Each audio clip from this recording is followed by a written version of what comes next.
Hello everyone and welcome to the 6th devlog of our open world co-op RPG Wildfall.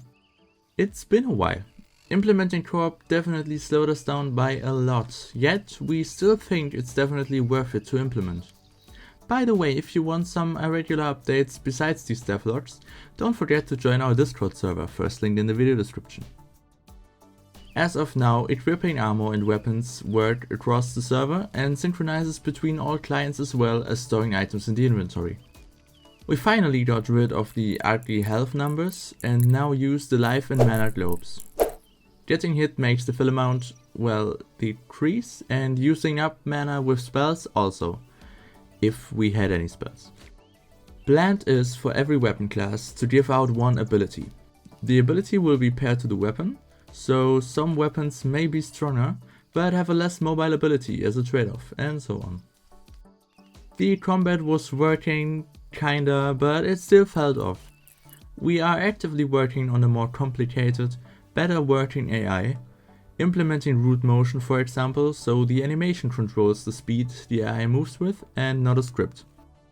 And generally making it smarter, giving it more sensors and letting it react to more events. But since this still may take a while, right now we are still using the one we have. To make up for lack of brightness from the goblins, I casted my vote for Screenshakes. And Screenshake we did. At first, I thought getting a Screenshake when you hit an enemy will feel satisfying. It will look like you actually had an impact. Like you feel the impact through your screen. Well, that didn't quite turn out to be true. It just felt weird and buggy. So we cut it again. But we kept it for getting hit, cause at least that felt right after a bit of tweaking the variables. After a few test runs in multiplayer, it turns out that having 5000 trees acting as a natural border for the first level wasn't as well thought out as I thought it to be. While I was smooth sailing with around 100 frames per second, Marcel had about 20 in some spots.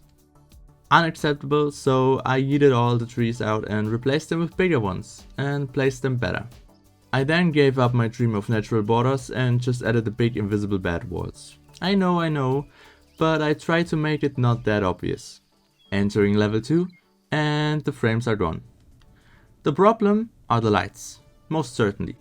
I placed a bunch of torches, especially around the mine in the back here, and when looking at an angle where most of the torches would be in the view cone, frames head out, even though they are not visible and behind walls. They shouldn't even be influencing performance because I used occlusion culling, but yet they do.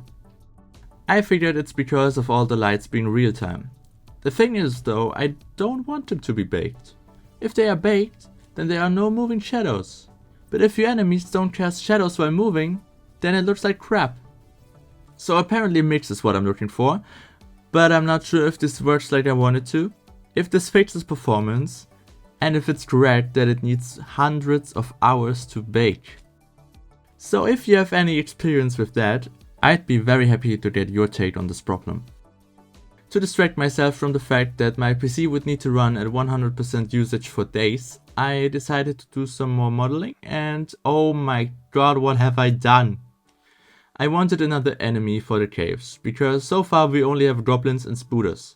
The rock golems shouldn't be introduced that early, so I wanted to create a little mole rat. But it just looks so off. Where did I go wrong? What have I created? Maybe it's too simple. I am definitely not happy with it though, so I did what everyone would do. I decided to keep it for now and move on. To create this bad boy here. It's a bat.